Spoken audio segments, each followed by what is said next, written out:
Hey, what's up, guys? It's Andrew Santowski. We're making you another early main event prediction video. This time for the main event for UFC 279 currently. Sterling versus Dillashaw. Aljamain Sterling against TJ Dillashaw. Man, they didn't wait too long to book Aljo's next fight after he defeated Peter Yan.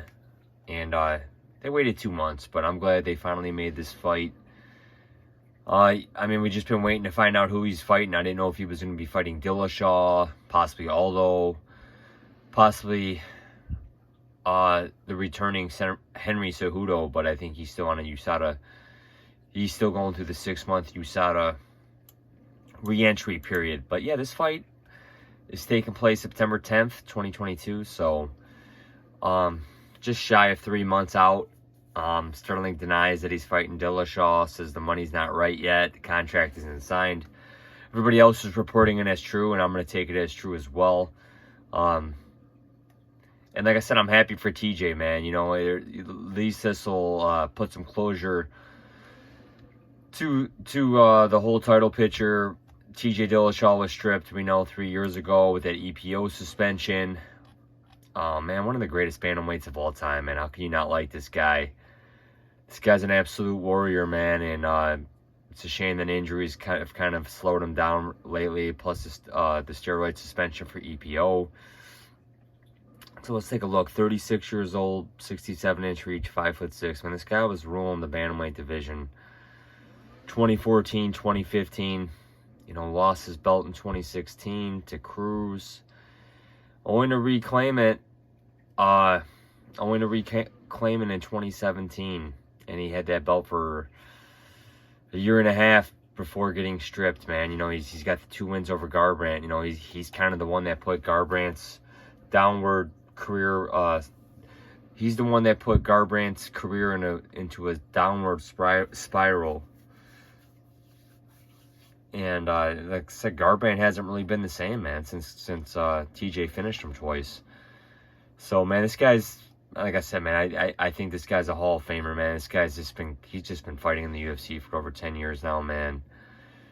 It's hard not to like this guy, man. He was on The Ultimate Fighter. I know a lot of guys give him stuff about the EPO, man, but it's just to see what he kind of did in the mid-2010s. It's just like, man, it's so hard to believe that time's gone, man, and it's flown by. But he's beat Renan Barão twice, man. He made Renan Barão look so slow, so outdated. Renan Barão's never been the same. You know, he lost a split decision on Dominic Cruz. It could have went either way. You know, beat Assunção, Lineker, you know, lost the Cejudo, but that was at flyweight. Beat Sandhagen in a fight that I think he did win. Coming off over a 2-year layoff, 2.5-year layoff, and beating that is unbelievable, man, what he did. And those are former training partners. And now he's going against Aljamain Sterling, man, and that was a close fight, man. I do think Aljo beat Yan in that fight, and he's got 2 wins over Yan, man. Yan came in real emotional. Sterling came in ready to fight, man. You know, Sterling played his cards absolutely correct. Let Yan get all worked up about that fight. Something with Yan wasn't right, man. Something with Yan wasn't right.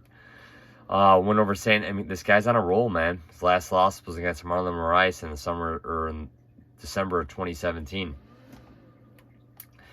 And let's take a look at him. 32 years old, 71-inch reach, 5'7". So he's got a 4-inch reach, and he's 4 years younger. And an inch taller. So let's look at the odds.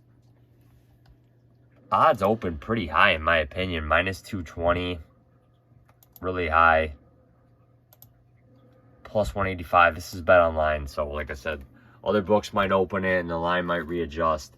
Kind of think the odds are kind of too high on Sterling right now.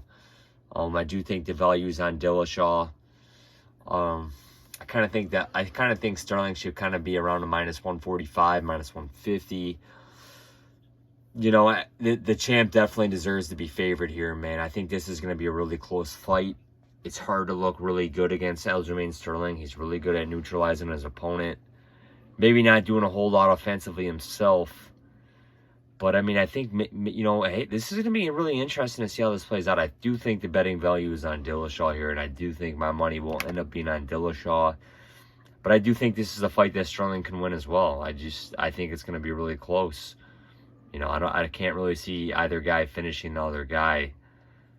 And but I think the value is clearly on Dillashaw here. I'm going to have to take that plus 160. I don't really necessarily see that plus 160 staying around.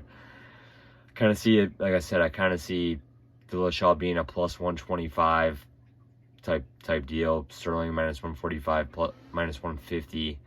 But if I'll be more than happy to see the odds at plus 160 or greater. So hopefully people do pile in on Sterling. But my pick, I'm gonna sell with a new champ here, man. TJ Dillashaw by split decision.